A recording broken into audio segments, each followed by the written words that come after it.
ਸਤਿ ਸ੍ਰੀ ਅਕਾਲ। ਤੁਸੀਂ ਦੇਖ ਰਹੇ ਹੋ ਤਖਤ ਪੰਜਾਬ। ਮੈਂ ਤੁਹਾਡੇ ਨਾਲ ਸੁਖਵਿੰਦਰ ਸਿੰਘ, ਮੇਰੇ ਨਾਲ ਉਗੇ ਸਿਆਸੀ ਮਾਹਰ ਪ੍ਰੋਫੈਸਰ ਮਨਜੀਤ ਸਿੰਘ ਮੌਜੂਦ ਨੇ। ਸਵਾਗਤ ਹੈ ਤੁਹਾਡਾ ਪ੍ਰੋਫੈਸਰ ਸਾਹਿਬ। ਬਹੁਤ ਬਹੁਤ ਧੰਨਵਾਦ ਜੀ। ਸ਼ੁਕਰੀਆ ਪ੍ਰੋਫੈਸਰ ਸਾਹਿਬ। ਸ਼ੁਰੂਆਤ ਜਿਹੜੀ ਹੈ ਉਹ ਆਪਾਂ ਕਰਾਂਗੇ ਕਿ ਪ੍ਰਧਾਨ ਮੰਤਰੀ ਮੋਦੀ ਸਾਹਿਬ ਨੇ ਵਰਚੁਅਲ ਰੈਲੀ ਜ਼ਰੀਏ ਪੰਜਾਬੀਆਂ ਨੂੰ ਸੰਬੋਧਨ ਕੀਤਾ। ਉਹਦੇ ਵਿੱਚ ਉਹਨਾਂ ਨੇ ਫਤਿਹ ਬੁਲਾਉਣ ਤੋਂ ਬਾਅਦ ਜਿਸ ਤਰੀਕੇ ਨਾਲ ਕਹਿ ਲਓ ਕਿ ਸ਼ਬਦਾਂ ਦਾ ਜਾਲ ਵਿਛਾਇਆ ਕਿ ਉਹਦੇ ਵਿੱਚ ਕਿਸਾਨਾਂ ਨੂੰ ਵੀ ਆਪਣੇ ਅਧੀਨ ਕਹਿ ਲਓ ਕਿ ਅਸੀਂ ਤੁਹਾਡੇ ਲਈ ਆਹ ਕੁਝ ਕਰ ਦਿਆਂਗੇ। 11 ਸੂਤਰੀ ਜਿਸ ਤਰੀਕੇ ਨਾਲ ਇਹਨਾਂ ਨੇ ਸੰਕਲਪ ਪੱਤਰ ਪਿਛਲੇ ਦਿਨੀ ਜਾਰੀ ਕੀਤਾ ਸੀਗਾ, ਉਹਨੂੰ ਹੋਰ ਅੱਗੇ ਵਧਾਇਆ। ਤੇ ਬੀਜੇਪੀ ਕਹਿੰਦੀ ਆ ਕਿ ਇਸ ਵਾਰੀ ਸਾਡਾ ਏਜੰਡਾ ਜਿਹੜਾ ਉਹ ਸਾਰੀਆਂ ਧਿਰਾਂ ਨੂੰ ਨਾਲ, ਜਿਹਦੇ ਵਿੱਚ ਵਪਾਰੀਆਂ ਲਈ ਵੀ ਸ਼ਾਇਦ ਉਹ ਕੋਈ ਵੱਖਰਾ ਸੰਕਲਪ ਪੱਤਰ ਲੈ ਕੇ ਆਣਗੇ। ਹੁਣ ਕਹਿੰਦੇ ਜਿਹੜੇ ਕਿਸਾਨ ਨੇ, ਰੂਰਲ ਏਰੀਆ ਦੇ ਵਿੱਚ, ਪਿੰਡਾਂ ਦੇ ਵਿੱਚ ਰਹਿੰਦੇ ਲੋਕ ਨੇ, ਉਹਨਾਂ ਦੇ ਲਈ ਅਸੀਂ ਇੱਕ ਸੰਕਲਪ ਲੈ ਕੇ ਆਏ ਆ। ਕੀ ਮੰਨਿਆ ਜਾਏ? ਉਹ ਕਹਿੰਦੇ ਕਿ ਅਸੀਂ ਪੰਜਾਬ ਲਈ, ਪੰਜਾਬ ਦੇ ਵਿਰਸੇ ਲਈ, ਪੰਜਾਬ ਨੂੰ ਬਚਾਉਣ ਲਈ ਮੋਦੀ ਸਾਹਿਬ ਕਹਿੰਦੇ ਅਸੀਂ ਕੁਝ ਕਰਨਾ ਚਾਹੁੰਦੇ ਆ। ਫਿਰ ਪਹਿਲਾਂ ਕੀ ਤਕਲੀਫ ਸੀ ਜਦੋਂ 3 ਕਾਲੇ ਕਾਨੂੰਨ ਲੈ ਕੇ ਆਏ ਸੀ? ਉਦੋਂ ਬਿੱਲੀ ਛਿੱਕ ਗਈ ਸੀ। ਉਦੋਂ ਕਿਹੜੇ ਐਡਵਾਈਜ਼ਰ ਨੇ ਕਿਹਾ ਸੀਗਾ ਕਿ ਪੰਜਾਬ ਦੀ ਖੇਤੀ ਤੇ ਹਰਿਆਣੇ ਦੀ ਖੇਤੀ ਨੂੰ ਤਬਾਹ ਕਰੋ ਤੇ ਇਹਨੂੰ ਚੱਕ ਕੇ ਜ਼ਮੀਨ ਨੂੰ ਫੜਾ ਦਿਓ ਇਹਨਾਂ ਦੇ ਝੇਤਿਆਂ ਨੂੰ। ਵੱਡੇ ਵੱਡੇ ਗੋਡਾਊਨ ਮੋਗੇ ਲਾਗੇ ਬਣਾਏ ਕਿ ਨਹੀਂ ਅਡਾਨੀ ਨੇ, ਜਿੱਥੇ ਸਿੱਧੀ ਰੇਲ ਲਾਈਨ ਜਾਂਦੀ ਆ? ਬਿਲਕੁਲ। ਬੰਦਰਗਾਹਾਂ ਦਿੱਤੀਆਂ ਕਿ ਨਹੀਂ ਉਹਨੂੰ? ਤੇ ਏਅਰਵੇਜ਼ ਜਿਹੜੀ ਪਬਲਿਕ ਸੈਕਟਰ ਦੀ, ਜਿੱਥੇ ਆਮ ਲੋਕਾਂ ਨੂੰ ਚੰਗੀਆਂ ਤਨਖਾਹਾਂ ਮਿਲਦੀਆਂ ਸੀ, ਟਾਟਾ ਨੂੰ ਵਾਪਸ ਕਰਤੀ। ਇਹ ਹੋ ਕੀ ਰਿਹਾ? ਕਰਨਾ ਕੁਝ, ਕਹਿਣਾ ਕੁਝ, ਦਿਲ ਵਿੱਚ ਕਾਲਖ ਕੁਝ ਹੋਰ ਰੱਖਣੀ। ਲੋਕਾਂ ਨੂੰ ਦਿਖ ਰਿਹਾ, ਲੋਕਾਂ ਨੂੰ ਬਹੁਤੀ ਦੇਰ ਤੁਸੀਂ ਹੋਰ ਆਪਣੇ ਇਹੋ ਜਿਹੀਆਂ ਲੋਲੋ ਪੋਚੀਆਂ ਦੇ ਵਿੱਚ ਕੋਈ ਬੇਵਕੂਫ ਨਹੀਂ ਬਣਾ ਸਕਦੇ। ਆਹ ਏਜੰਸੀ ਬਣਾ ਦਾਂਗੇ, ਆਹ ਸਕੀਮ ਲੈਵਾਂਗੇ, ਪ੍ਰਧਾਨ ਮੰਤਰੀ ਦੀ ਯੋਜਨਾ ਬਣ ਜੂਗੀ, ਉਜਵਾਲਾ ਯੋਜਨਾ, ਕਿੰਨਾ ਉਹਦਾ ਖੱਤਿਆ ਖਾਦਾ। ਹੁਣ ਉਹ ਜਿਹੜੇ ਇਹੋ ਜਿਹੇ ਬਣਾਏ ਹੋਏ ਆ, ਜਿਹੜੇ ਗੈਸ ਸਿਲੰਡਰ ਖਾਲੀ ਤੇ ਹੈ ਹੀ ਆ, ਉਹ ਤੇ ਬੰਦਾ ਬਹਿ ਵੀ ਨਹੀਂ ਸਕਦਾ। ਉਹਨੂੰ ਉੱਤੇ ਮਰ ਜਾ ਪੱਤਰਾ ਲਾ ਕੇ ਦੇਣ ਤੇ ਬੰਦਾ ਚੱਲ ਸਟੂਲ ਦੇ ਤੌਰ ਤੇ ਵੀ ਵਰਤ ਲੇ, ਖਾਲੀ ਤੇ ਹੈ ਹੀ ਆ। ਉਹਨੇ ਸਵਾਣੀਆਂ ਸਾਡੀਆਂ ਦੀਆਂ ਅੱਖਾਂ ਫੇਰ ਮਾਰ ਮਾਰ ਫੂਕਾਂ, ਲੱਕੜ ਦੇ ਨਾਲ ਧੂੰਆਂ ਚੜੀ ਜਾਂਦਾ, ਜੋ ਵੀ ਆ ਉਹੀ ਉੱਥੇ ਚਲੇ ਗਈਆਂ। ਹੁਣ ਸਿਲੰਡਰ ਘਰ ਚ ਰੱਖਤਾ, ਗੈਸ ਕਿੱਥੋਂ ਪਾਉਣੋ? ਬਿਲਕੁਲ। ਪਹਿਲਾਂ ਖਾਲੀ ਦੇਤਾ ਵੀ ਆਹ ਲਓ ਜੀ ਚੁੱਲ੍ਹਾ, ਆਹ ਲਓ ਜੀ ਭਰਿਆ ਹੋਇਆ ਗੈਸ ਸਿਲੰਡਰ, ਤੇ ਪਹਿਲਾਂ ਲੱਤ ਲਾਈ ਉਹਨਾਂ ਨੂੰ। ਇਹ ਬਾਅਦ ਵਿੱਚ ਆਪੇ ਗੈਸ ਖਰੀਦਦੇ ਰਹਿਣਗੇ। ਅੱਛਾ, ਇੰਨਾ ਪੈਸਾ 900 950 ਰੁਪਇਆ ਕਿਸੇ ਗਰੀਬ ਕੋਲ ਨਹੀਂ ਹੈਗਾ। ਉਹ ਤੇ 2 ਡੰਗ ਦੀ ਪੇਟ ਭਰ ਕੇ ਰੋਟੀ ਖਾਣ ਤੋਂ ਆਤ ਰਿਹਾ। ਤੁਸੀਂ ਕਹਿੰਦੇ ਵੀ ਉਹ ਗੈਸਾਂ ਦੇ ਤੁਹਾਡੇ ਵਾਂਗੂ ਮਾਡਰਨ ਪਲਾਓ ਪਕਾ ਪਕਾ ਕੇ ਖਾਣਗੇ ਉਹਦੇ ਤੇ, ਗੈਸ ਤੇ। ਇਹ ਜਿਹੜੀਆਂ ਗੱਲਾਂ ਮੈਂ ਵੀ ਪੜ੍ਹਿਆ ਉਹਨਾਂ ਦੇ ਪ੍ਰੋਗਰਾਮ ਦਾ, 11 ਸੂਤਰੀ ਵੀ ਪੜ੍ਹਿਆ ਸੀ। ਆ ਹੁਣ ਜਿਹੜਾ ਪ੍ਰਧਾਨ ਮੰਤਰੀ ਦੀ ਚਰਚਾ ਹੋਈ ਹੈ ਕਿ ਸਾਡੇ ਸਪੈਸ਼ਲ ਬਾਰਡਰ ਦੇ ਵਿੱਚ ਕੋਈ ਏਜੰਸੀ ਬਣਾਈ ਜਾਊਗੀ ਜਾਂ ਕੋਈ ਉਹਦੇ ਚ ਬੋਰਡ ਬਣਾ ਦਿੱਤਾ ਜਾਊਗਾ, area development, border area development board, ਜਾਂ ਇਹੋ ਜਿਹੀ ਏਜੰਸੀ ਬਣਾਤੀ ਜਾਊ। ਤੁਹਾਨੂੰ ਪਤਾ ਇਸੇ ਤਰੀਕੇ ਦੇ ਨਾਲ ਜਿਹੜਾ ਮੇਵਾਤ ਦਾ ਏਰੀਆ, ਮੇਵਾਤ ਡਿਵੈਲਪਮੈਂਟ ਬੋਰਡ ਬਣਿਆ ਹੋਇਆ, ਜਿਹੜਾ ਕਿੰਨੀ ਕੁ ਡਿਵੈਲਪਮੈਂਟ ਜਾ ਕੇ ਦੇਖ ਲਿਓ। ਪਾਣੀ ਨਹੀਂ ਮਿਲਦਾ ਉੱਥੇ, ਬੱਤਾ ਪੀਂਦੇ, ਆ ਜਿਹੜਾ ਸੋਡਾ ਪੀਂਦੇ। ਅਸੀਂ ਗਏ ਇੱਕ ਵਾਰੀ ਉੱਥੇ, ਭੁੱਲੇ ਭੁਲੇਖੇ, ਗਰਮੀਆਂ ਬਹੁਤ ਸੀ। ਤੇ ਜਿਹੜਾ ਜਾਵੇ ਭੱਜ ਕੇ ਸਾਡੇ ਲਈ ਆਹ ਕੋਲਡ ਡਰਿੰਕ ਲਿਆਵੇ। ਉਹ ਅਸੀਂ ਕਿਹਾ ਯਾਰ ਤੁਸੀਂ ਇੰਨੀ ਗੁਰਬਤ ਆ, ਬੱਕਰੀਆਂ ਤੁਸੀਂ ਪਾਵੇ ਨਾ ਬੰਨ ਕੇ ਰਾਤ ਨੂੰ ਸੌਂਦੇ ਆ, ਤੇ ਆਹ ਜਿਹੜੀ ਤੁਸੀਂ ਸਾਨੂੰ ਬੱਤੇ ਲਿਆ ਦਿੰਦੇ ਆ ਇਹੋ ਜਿਹੇ ਸੋਡੇ, ਇਹ ਵੀ ਪੈਸੇ ਤੁਹਾਡੇ ਕੋਲ ਕਿੱਥੋਂ ਆਉਂਦੇ ਆ? ਕਹਿੰਦੇ ਜੀ ਪਾਣੀ ਹੈ ਹੀ ਨਹੀਂ, ਤੁਸੀਂ ਧਿਆਏ ਆ, ਹੁਣ ਤੁਹਾਨੂੰ ਦਈਏ ਕੀ? ਹਾਲਤ ਇਹੋ ਜਿਹੀ ਉਸ ਬੋਰਡ ਦੀ, ਜਿਹੜਾ ਨਾ ਮੇਵਾਤ ਡਿਵੈਲਪਮੈਂਟ ਦਾ, ਸੁਣ ਲਓ, ਕਿਉਂਕਿ ਉਹ ਮੁਸਲਿਮ ਏਰੀਆ, ਮੇਵਾਤੀ ਮੁਸਲਿਮ ਆ, ਕਈ ਪੁਰਾਣੇ ਟਰਾਈਬ ਹੈਗੇ, ਕੁਛ ਉਹ ਰਾਜਸਥਾਨ ਚ ਆ, ਕੁਝ ਹਰਿਆਣੇ ਚ ਆ ਜੀ।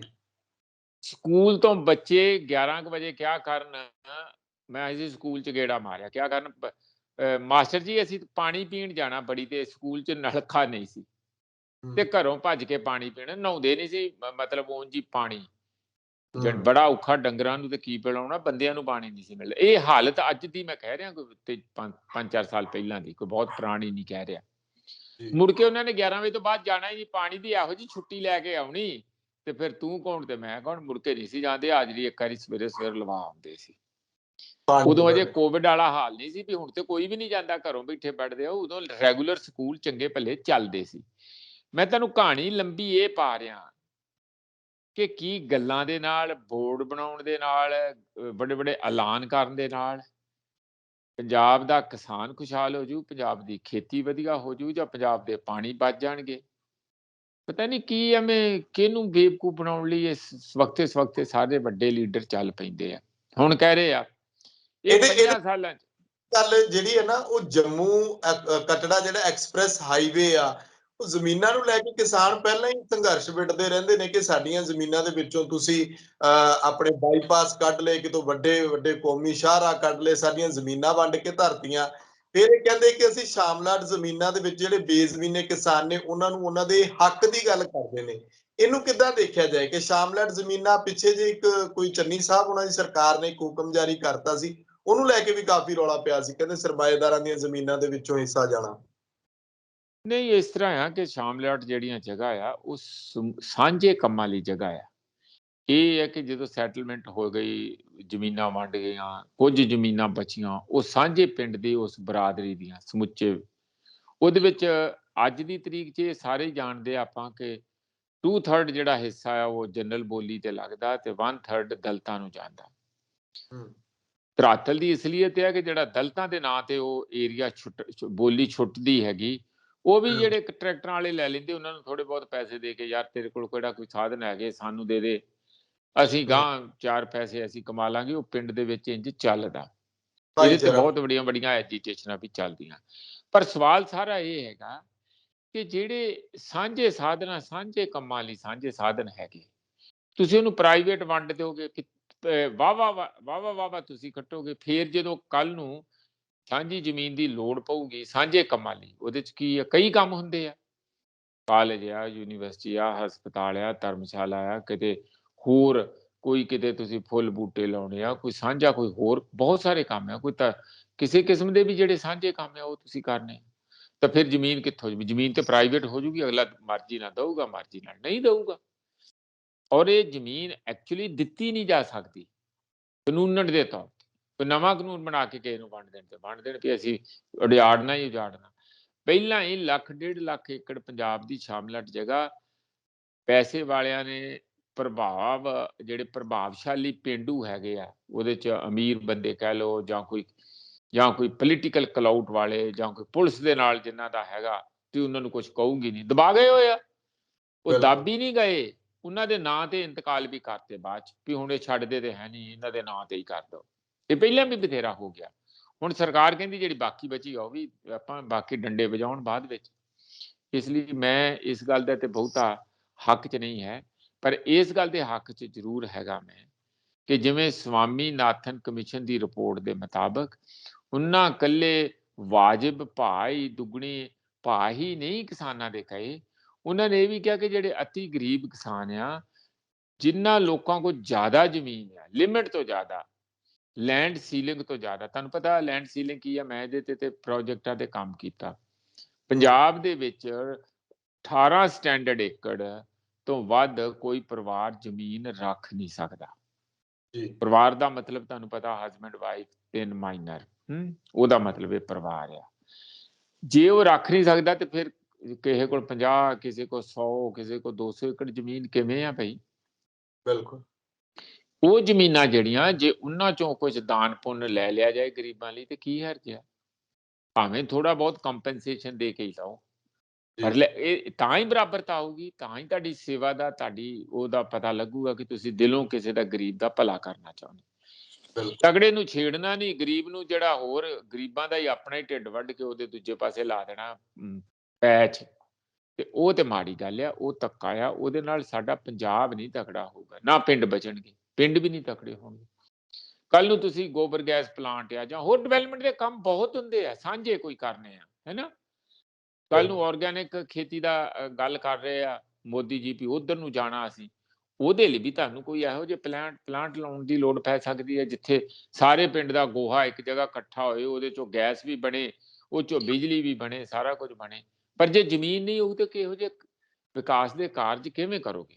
ਕੱਲ ਨੂੰ ਛੋਟੀਆਂ ਫੈਕਟਰੀਆਂ ਲਾਉਣੀਆਂ, ਜਿਹੜੀ ਅਸੀਂ ਗੱਲ ਕਰ ਰਹੇ ਹਾਂ, ਸਾਡਾ ਵੀ ਅੱਜ ਜਿਹੜਾ ਇਕਰਾਰਨਾਮਾ ਜਾਰੀ ਹੋਇਆ ਤੁਹਾਨੂੰ ਪਤਾ, ਤੇ ਉਹਦੇ 'ਚ ਅਸੀਂ ਇਹ ਗੱਲ ਕਹੀ ਹੈ ਕਿ ਜੇ ਤੁਸੀਂ ਛੋਟੀਆਂ ਫੂਡ ਪ੍ਰੋਸੈਸਿੰਗ ਲਾਉਣੀਆਂ ਤੇ ਉਹ ਇਹੋ ਜਿਹੀਆਂ ਸਾਂਝੀ ਜਗ੍ਹਾ ਤੇ ਪਿੰਡ ਦੇ ਸਾਂਝੇ ਜਗ੍ਹਾ ਤੇ ਲੱਗਣਗੀਆਂ ਨਾ। ਕੋਈ ਨਿੱਜੀ ਜਗ੍ਹਾ ਕੌਣ ਦਊਗਾ ਤੁਹਾਨੂੰ? ਬਿਲਕੁਲ ਮੇਰਾ ਮਤਲਬ ਇਹ ਹੈ ਕਿ ਇਸ ਗੱਲ ਦਾ ਇੱਧਰ ਨੂੰ ਧਿਆਨ ਜ਼ਿਆਦਾ ਨਹੀਂ ਦੇਣਾ ਚਾਹੀਦਾ। ਸਮੁੱਚੇ ਪੇਂਡੂ ਖੇਤਰ ਦਾ ਤੇ ਹਰ ਪਿੰਡ ਦਾ ਇੱਕ ਪਲਾਨ ਬਣਾ ਕੇ ਵਿਕਾਸ ਕਰਨਾ ਚਾਹੀਦਾ। ਉਸ ਵੱਲ ਕਿਸੇ ਦਾ ਤਵੱਜੋ ਨਹੀਂ। ਆਹ ਲੈ ਲਓ, ਇਹਨੂੰ ਗੈਸ ਦੇ ਦਿਓ, ਇਹਨੂੰ ਚੁੱਲ੍ਹਾ ਦੇ ਦਿਓ, ਇਹਨੂੰ ਚਾਹ ਪੱਤੀ ਦੇ ਦਿਓ ਤੇ ਇਹਨੂੰ ਖੰਡ ਦੇ ਦਿਓ। ਜੇ ਨਹੀਂ ਹੈਗਾ ਤੇ ਭੁੱਖਾ ਜ਼ਿਆਦਾ ਤੇ ਮਾੜੇ ਜੇ 2 ਕਿਲੋ ਚੌਲ ਵੀ ਦੇ ਦਿਓ। ਆਹ ਕੰਮ ਸਾਡੇ ਪੋਲੀਟੀਸ਼ੀਅਨ ਭੁੱਖਮਰੀ ਮੈਨਾ ਫੈਲਾਈ ਹੋਈ ਆ। ਜਾ ਕੇ ਪਿੰਡਾਂ ਦਾ ਇੱਕ ਸਰਵੇ ਕਰਕੇ ਦੇਖੋ ਇਹਨਾਂ ਦਿਨਾਂ 'ਚ। ਕੁਛ ਇਹੋ ਜਿਹੀਆਂ ਪਾਕਟਸ ਹੈਗੀਆਂ ਹਰ ਕਾਂਸਟੀਚੁਐਂਸੀ ਜਾਂ ਬਹੁਤੀਆਂ 'ਚ ਹੋਣਗੀਆਂ, ਜਿੱਥੇ ਖਾਸ ਤੌਰ ਤੇ ਜਿਵੇਂ ਹੌਕ ਹੁੰਦਾ ਨਾ, ਇੱਕ ਬਾਜ, ਉਹਦਾ ਚਿੜੀ ਤੇ ਅੱਖ ਹੁੰਦੀ ਆ, ਉਹਨਾਂ ਗਰੀਬਾਂ ਤੇ ਅੱਖ ਆ ਇਹਨਾਂ ਦੀ ਪੋਲੀਟੀਸ਼ੀਅਨਾਂ ਦੀ। ਕਿਸ ਕੰਮ ਲਈ? ਵੀ ਇਹਦੀ ਵੋਟ ਇੰਨੀ ਬੋਲੀ ਲੱਗੂਗੀ, ਇਹਦੀ ਵੋਟ ਇੰਨੇ 'ਚ ਖਰੀਦੀ ਜਾ ਸਕਦੀ ਆ। ਬੋਰੀਆਂ ਭਰ ਕੇ ਪੈਸੇ ਲਈ ਫਿਰਦੇ ਆ। ਇਹ ਤੇ ਕੰਮ ਆ। ਇਹਨਾਂ ਨੇ ਵਿਕਾਸ ਕਰਨਾ ਕੋਈ ਇਹਨਾਂ ਲੋਕਾਂ ਦਾ? ਕੁਛ ਨਹੀਂ ਕਰਦੇ।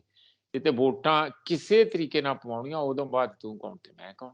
ਹਾਂਜੀ ਬਿਲਕੁਲ, ਜਿਹੜੀ ਮੈਂ ਗੱਲ ਕੀਤੀ ਸੀ ਕਿ ਜੰਮੂ ਕਟੜਾ ਐਕਸਪ੍ਰੈਸ ਹਾਈਵੇ, ਉਹਦੇ ਨਾਲ ਇਹ ਵੀ ਜੋੜ ਦਿੰਦਾ ਮੈਂ, ਉਹਦਾ ਵੀ ਜਵਾਬ ਦਿਓ ਕਿ ਪਾਕਿਸਤਾਨ ਨੂੰ ਲੈ ਕੇ ਇਹ ਕਦੇ ਨਹੀਂ ਕਹਿੰਦੇ ਕਿ ਉਧਰਲੇ ਪਾਸੇ ਨੂੰ ਵਪਾਰ ਖੁੱਲਣਾ ਚਾਹੀਦਾ। ਹਾਲਾਂਕਿ ਮੈਂ ਕਿਸਾਨਾਂ ਦਾ ਇਕਰਾਰਨਾਮਾ ਪੜ੍ਹ ਰਿਹਾ ਸੀ, ਉਹਦੇ ਵਿੱਚ ਜ਼ਿਕਰ ਕੀਤਾ ਕਿ ਅਸੀਂ ਬਾਰਡਰ ਖੁਲਵਾਉਣ ਦੀ ਗੱਲ ਕਰਾਂਗੇ। ਉਹਦੇ ਵਿੱਚ ਹੋਰ ਵੀ ਬਹੁਤ ਕੁਝ ਆ, ਉਹ ਵੀ ਦੱਸ ਦਿਓ। ਪਰ ਜਿਹੜਾ ਆ ਕਿਸਾਨਾਂ ਦੀਆਂ ਜ਼ਮੀਨਾਂ ਐਕਵਾਇਰ ਕਰਨੀਆਂ, ਫਿਰ ਉਹਨਾਂ ਨੂੰ ਭਾਅ ਨਹੀਂ ਮਿਲਦਾ, ਇਹ ਤਾਂ ਉਹਨਾਂ ਦੇ ਕੰਮ ਹੋਣੇ ਵੱਡੇ ਵੱਡੇ ਹਾਈਵੇ, ਅੰਬਾਨੀ ਅਡਾਨੀ ਵਰਗਿਆਂ ਦੇ, ਜਿਨ੍ਹਾਂ ਨੇ ਲੰਮੇ ਰੂਟ ਤੇ ਜਾ ਕੇ ਆਪਣਾ ਵਪਾਰ ਕਰਨਾ। ਕੋਈ ਨਹੀਂ, ਪਤਾ ਨਹੀਂ, ਕੋਈ ਇੱਕ ਸ਼ਬਦ ਵਰਤਦੇ, ਮੈਨੂੰ ਉਹਦਾ ਪੂਰਾ ਯਾਦ ਨਹੀਂ, ਕੋਈ ਮਾਲਾ ਗੱਲ ਕਰਦੇ, ਜਿਹਦੇ 'ਚ ਇੱਕ ਵੱਡੀਆਂ ਹਾਈਵੇਜ਼ ਨੂੰ ਆਪਸ ਵਿੱਚ ਜੋੜ ਕੇ ਉਹਨਾਂ ਨੇ ਕੁਛ ਸੰਚਾਰ ਦੇ ਸਾਧਨਾਂ ਨੂੰ ਜ਼ਿਆਦਾ ਤੇਜ਼ ਕਰਨਾ। ਮੈਂ ਤੁਹਾਨੂੰ ਇਹ ਦੱਸਾਂ ਕਿ ਜਿਹੜੀਆਂ ਬਾਰਡਰ ਸਟੇਟਸ ਹੈਗੀਆਂ, ਖਾਸ ਕਰ ਪਾਕਿਸਤਾਨ ਦੇ ਨੇੜੇ, ਜਿਹਦੇ ਵਿੱਚ ਕਸ਼ਮੀਰ, ਰਾਜਸਥਾਨ ਦਾ ਹਿੱਸਾ ਆਉਂਦਾ, ਉਹਦੇ 'ਚ ਕੋਈ ਬਹੁਤ ਮਾਰੂਥਲ ਆ ਜਾਂਦਾ, ਕੋਈ ਓਨਾ ਉਹੋ ਜਿਹਾ ਨਹੀਂ ਏਰੀਆ ਰਹਿੰਦਾ। ਪਰ ਇਹ ਸਮੁੱਚੇ ਜਿਹੜੇ ਏਰੀਏ ਹੈਗੇ ਆ, ਇਹਨਾਂ ਏਰੀਏ ਦੇ ਵਿੱਚ ਉਹ ਬਾਰਡਰ ਨੂੰ ਇਨਸਿਕਿਉਰ ਮੰਨਦੇ ਹੋਏ ਇਹ ਬਹੁਤ ਸਾਰੀਆਂ ਤਕੜੀਆਂ ਸੜਕਾਂ ਡਿਫੈਂਸ ਦੇ ਪਰਪਸ ਲਈ ਵੀ ਕੱਢਦੇ ਆ। ਜਿਹਦੇ ਲਈ ਮਰਜ਼ੀ ਕੱਢੋ, ਸਾਨੂੰ ਕੋਈ, ਆਪਾਂ ਕੋਈ ਦੇਸ਼ ਨੂੰ ਕਮਜ਼ੋਰ ਨਹੀਂ ਕਰਨਾ ਚਾਹੁੰਦੇ। ਪਰ ਇਹਦਾ ਮਤਲਬ ਜਿੰਨੀ ਜ਼ਮੀਨ ਨੰਬਰ 1 ਜਾਂਦੀ ਹੈ ਇਹ ਬੜੀਆਂ ਸੜਕਾਂ ਦੇ ਥੱਲੇ, ਉਹ ਵਿਕਾਸ ਲਈ ਨਹੀਂ ਕਰ ਰਹੇ ਕਿ ਸੜਕਾਂ ਇਸ ਕਰਕੇ ਕੱਢਣੀਆਂ ਕਿ ਪੰਜਾਬ ਨੂੰ ਖੁਸ਼ਹਾਲ ਕਰਨਾ। ਇਸ ਕਰਕੇ ਕਿ ਆਰਮੀ ਦੀ ਮੂਵਮੈਂਟ ਜਦੋਂ ਵੀ ਲੋੜ ਪਵੇ ਤੇਜ਼ੀ ਨਾਲ ਕਿਵੇਂ ਕੀਤੀ ਜਾ ਸਕੇ, ਮਜ਼ਬੂਤ ਸੜਕਾਂ ਹੋਣ, ਏਡੀਆਂ ਮਜ਼ਬੂਤ ਹੋਣ ਕਿ ਕਈਆਂ ਸੜਕਾਂ ਨੂੰ ਇੰਜ ਬਣਾਇਆ ਗਿਆ ਕਿ ਜੇ ਉਹਦੇ ਤੇ ਜਹਾਜ਼ ਨੂੰ ਵੀ ਲੈਂਡ ਕਰਨਾ ਹੋਵੇ ਤੇ ਕਰੇ। ਤੁਹਾਨੂੰ ਪਤਾ ਜਿਹੜੀ ਉਹ ਸੁਖਬੀਰ ਬਾਦਲ ਕਹਿੰਦਾ ਸੀਗਾ ਕਿ ਸੜਕ ਦੇ ਉੱਤੇ ਜੇ ਬੰਬ ਮਾਰੋਗੇ ਤੇ ਸੜਕ ਨਹੀਂ ਟੁੱਟੂਗੀ, ਉਹੋ ਹੀ ਸੜਕਾਂ ਆ ਜਿਹੜੀ ਚੰਡੀਗੜ੍ਹ ਤੋਂ ਬਠਿੰਡੇ ਨੂੰ ਜਾਂਦੀ, ਉਹਦੇ 'ਚ ਕੁਝ ਹਿੱਸਾ ਸੜਕਾਂ ਦਾ ਇਹੋ ਜਿਹਾ ਹੈ। ਕਹਿਣ ਦਾ ਮੇਰਾ ਮਤਲਬ ਇਹ ਹੈ ਕਿ ਜੋ ਵੀ ਇਨਫਰਾਸਟ੍ਰਕਚਰ ਜਾਂ ਪੈਸਾ ਪੰਜਾਬ ਦੇ ਅੰਦਰ ਖਾਸ ਕਰ ਸੜਕਾਂ ਦੇ ਉੱਤੇ ਇਨਵੈਸਟ ਹੁੰਦਾ, ਉਹਨੂੰ ਮਤ ਸਮਝੋ ਕਿ ਕੱਲਾ ਲੋਕਾਂ ਦੀ ਯਾਤਾਯਾਤ ਲਈ ਜਾਂ ਲੋਕਾਂ ਦੇ ਟ੍ਰੈਫਿਕ ਲਈ, ਉਹਨੂੰ ਈਜ਼ੀ ਕਰਨ ਲਈ, ਸੁੱਖ ਸਹੂਲਤਾਂ ਲਈ ਹੈਗਾ। ਉਹਦੇ ਵਿੱਚ ਹੋਰ ਵੀ ਕਈ ਗੁੱਝੇ ਮਕਸਦ ਵੀ ਹੈ, ਜਿਹਦੇ ਲਈ ਜ਼ਮੀਨਾਂ ਲਗਾਤਾਰ ਉਪਜਾਊ ਜ਼ਮੀਨਾਂ ਹਥਿਆਈਆਂ ਜਾ ਰਹੀਆਂ। ਮੈਂ ਦੇਖਾਂਗਾ ਜੇ ਤੁਸੀਂ ਲੈਣੀ ਹੈ ਜਾਂ ਲੋਕਾਂ ਦੀ ਰਜ਼ਾਮੰਦੀ ਨਾਲ, ਘੱਟੋ ਘੱਟ ਉਹਨਾਂ ਨੂੰ ਉਹ ਜੋ ਉਹਨਾਂ ਦੇ ਬਣਦੇ ਪੈਸੇ ਤੇ ਦਿਓ। ਇੱਕੋ ਹੀ ਜ਼ਮੀਨ ਦਾ ਟੁਕੜਾ ਇੱਥੇ ਉਹ 20 ਲੱਖ ਦਾ ਹੈਗਾ, ਥੋੜਾ ਜਿਹਾ ਅੱਗੇ ਚਲੇ ਜਾਓ 70 ਲੱਖ ਦਾ ਹੈਗਾ। ਕੀ ਗੱਲ ਪਈ? ਇਹ ਜਿਹੜਾ ਇਸ ਕਿਸਮ ਦੀ ਡਿਸਕ੍ਰਿਮੀਨੇਸ਼ਨ ਆ ਜਾਂ ਮਨਮਰਜ਼ੀ ਦੇ ਪ੍ਰਾਈਵੇਟ ਅਦਾਰੇ ਜਾਂ ਠੇਕੇਦਾਰ ਜ਼ਮੀਨਾਂ ਦੇ ਮੁੱਲ ਪਾਈ ਜਾਂਦੇ ਆ, ਉਹ ਠੀਕ ਨਹੀਂ ਹੈਗਾ। ਉਸੇ ਦੇ ਵਿਰੁੱਧ ਲਗਾਤਾਰ ਤੁਸੀਂ ਵੱਡੇ ਕਿਸਾਨਾਂ ਦੇ ਪ੍ਰੋਟੈਸਟ ਲਗਾਤਾਰ, ਆ ਹੁਣ ਕੋਡ ਕਰਕੇ ਬੰਦ ਹੋਇਆ, ਨਹੀਂ ਤੇ ਲਗਾਤਾਰ ਉਹ ਖਬਰਾਂ ਆਉਂਦੀਆਂ ਰਹੀਆਂ, ਅਸੀਂ ਵੀ ਖਬਰਾਂ ਦਿੰਦੇ ਰਹੇ ਹਾਂ। ਰਹੀ ਗੱਲ ਜਿਹੜੇ ਹੁਣ ਸੰਯੁਕਤ ਸਮਾਜ ਮੋਰਚੇ ਦੇ, ਜਿਹੜੀ ਤੁਸੀਂ ਕਿਹਾ ਕਿ ਉਹ ਵੀ ਦੱਸ ਦਿਓ, ਵਾਘੇ ਬਾਰਡਰ ਦੀ ਗੱਲ, ਜਾਂ ਅਸੀਂ ਹੋਰ ਅੱਜ ਅਸੀਂ ਉਹਨੂੰ ਇਕਰਾਰਨਾਮਾ ਕਿਹਾ, ਮੈਨੀਫੈਸਟੋ ਨਹੀਂ ਕਿਹਾ, ਚੋਣ ਇਕਰਾਰਨਾਮਾ, ਕਿ ਉਹਦੇ ਵਿੱਚ ਕੀ ਕੁਛ ਹੈ। ਮੋਟੇ ਤੌਰ ਤੇ ਮੈਂ ਤੁਹਾਨੂੰ ਦੱਸਦਾ, ਅਸੀਂ 25 ਨੁਕਤੇ ਰੱਖੇ ਆ। ਉੱਥੇ ਖੇਤੀ, ਉਦਯੋਗ, ਸਿਹਤ, ਸਿੱਖਿਆ, ਪੁਲਿਸ, ਗਵਰਨੈਂਸ ਦੇ ਸੁਧਾਰ, ਇੰਪਲਾਇਮੈਂਟ, ਰੁਜ਼ਗਾਰ, ਇਹ ਸਾਰਾ, ਔਰਤਾਂ ਦਾ, ਦਲਿਤਾਂ ਦਾ ਉਪਹਾਰ, ਇਹ ਸਾਰਾ ਕੁਝ ਪਾ ਕੇ, ਤੇ ਵਾਤਾਵਰਨ ਤੱਕ, ਸੱਭਿਆਚਾਰ ਤੱਕ, ਬੋਲੀ ਤੱਕ, ਸਾਰਾ ਕੁਝ ਉਹਦੇ 'ਚ ਪਾਇਆ ਸੀ ਕਿ ਸਾਡੀਆਂ ਮਾਤ ਭਾਸ਼ਾ ਦਾ ਕਿਵੇਂ, ਇਹ ਸਾਰਾ ਕੁਝ ਹੈਗਾ। ਪਰ ਸਾਡੇ ਕੋਈ ਇਹੋ ਜਿਹਾ ਸ਼ਗੂਫਾ ਨਹੀਂ ਕਿ ਕੇਜਰੀਵਾਲ ਵਾਂਗੂ ਇਹਨੂੰ 1000 ਰੁਪਇਆ ਅਸੀਂ ਸਾਰੀਆਂ ਔਰਤਾਂ ਨੂੰ ਦੇ ਦਾਂਗੇ, ਇਹ ਤੇ ਵੋਟਾਂ ਖਰੀਦਣ ਵਾਲੀ ਗੱਲ ਹੈ। ਜਾਂ ਅਸੀਂ ਉਹਨੇ ਸਿੱਧਾ ਸਿੱਧਾ ਇਹ ਕਹਿਣਾ ਕਿ ਉਧਰ ਦੂਜੇ ਪਾਸੇ ਕਹਤਾ ਅਸੀਂ ਟਾਰਗੇਟ ਲੋਕਾਂ ਨੂੰ 2000 ਦੇਵਾਂਗੇ, ਸ਼੍ਰੋਮਣੀ ਅਕਾਲੀ ਦਲ ਨੂੰ ਜਵਾਬ ਦੇਣਾ ਪਿਆ।